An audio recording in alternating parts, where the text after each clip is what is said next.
मेरा नाम सुमित्रा सूर्यवंशी है। मैं R government polytechnic civil third semester की स्टूडेंट हूँ और मैं आज प्रिंसिपल्स ऑफ आर्किटेक्चर के बारे में बताऊँगी कि वो है क्या और क्या क्या है और इसका उपयोग क्यों किया जाता है।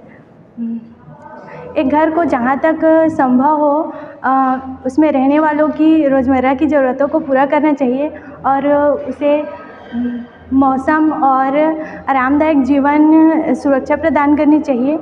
और इन सब गुणों को प्राप्त करने के लिए आर्किटेक्चर्स ने कुछ प्रिंसिपल दिए हैं, जिसमें का पहला है फंक्शनल प्लानिंग, दूसरा है स्ट्रक्चरल ड्यूरेबिलिटी, तीसरा है इनिशियल सर्विसेज, चौथा है आउटवर्ड अपीयरेंस और पांचवा है इकोनॉमी। तो पहला है फंक्शनल प्लानिंग।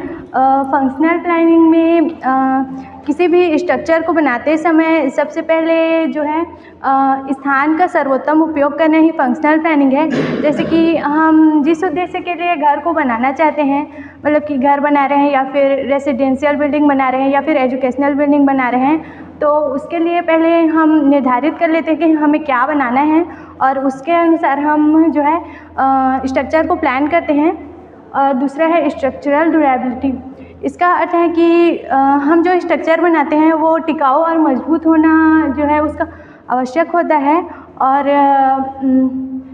स्ट्रक्चरल मतलब इंजीनियर का जो है काम होता है कि हम ऐसा स्ट्रक्चर बनाएं जो मजबूत हो और टिकाऊ हो।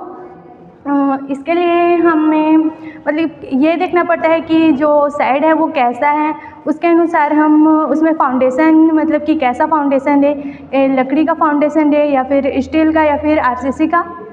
और तीसरा है इनिशियल सर्विसेज।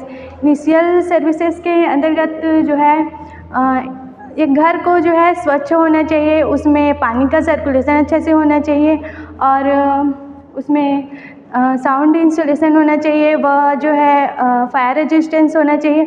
और इन्हीं सब सर्विसेज को मतलब कि इनिशियल सर्विसेज कहते हैं। और यह जो है स्ट्रक्चर के मतलब कि हम जो भी भवन बना रहे हैं उसे बिना उसकी उपयोगिता को नुकसान पहुंचाए बिना हम ये सब करते हैं। और चौथा है आउटवर्ड अपीयरेंस। आउटवर्ड अपीयरेंस का अर्थ है अपने घर को मतलब कि सुंदर बनाना, कैसे उसे जीवंत बनाना। जो इसका मतलब अर्थ होता है कि जैसे हमारा घर है तो सब चाहते हैं हमारा घर कुछ अलग दिखे, अच्छा दिखे, तो यही आउटवर्ड अपीयरेंस है। अपने घर को सजाना, जैसे कि आजकल जो है घर के बाहरी दीवारों पे जो है प्लांटेशन कर सकते हैं, मतलब कि डिज़ाइन कर सकते हैं उसे, उसके लिए या फिर पैरापेट वॉल पे जो है कोपिंग कर सकते हैं और लाइटिंग भी किया जाता है। तो इसका मतलब कि अर्थ होता है अपने घर की सुंदरता को बढ़ाना। और पांचवा टॉपिक है इकोनॉमी।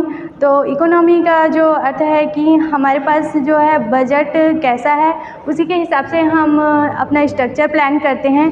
तो इस मतलब कि पहले हम ये देखते हैं कि हमारे पास कितना बजट है और उसके हिसाब से उनमें स्ट्रक्चर में कौन कौन से मटेरियल चाहिए उसे हम पहले डिसाइड कर लेते हैं।